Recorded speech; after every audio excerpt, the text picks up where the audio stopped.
দীর্ঘদিন 18 বছর লড়াই সংগ্রাম করার জন্য গোটা জাতিকে ঐক্যবদ্ধ করেছে।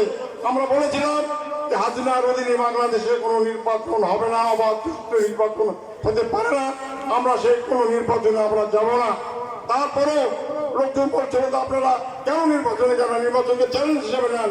তারপর 2018 সালে আমরা নির্বাচনে অংশগ্রহণ করেছিলাম।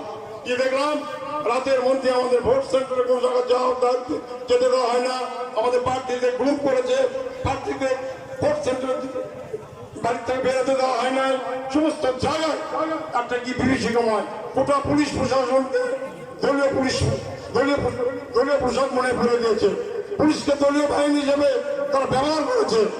এইরকম মানুষের মানুষের গুণ ঘর করে, আয়না ঘর করে, মানুষের মুখে কথা বলার আব্দুল চাকমা পাহাড়ি মাইকেল চাকমার মতো লোককে যারা বলতো যে আমরা সংখ্যালঘু সম্প্রদায়ের জন্য আমরা আছি আওয়ামী লীগ, আজ পর্যন্ত কথা বলতে দেওয়া হয় নাই। কথা বলার আগে বলতে মুখ আমরা ছিঁড়াই করে দিয়েছি তাকে।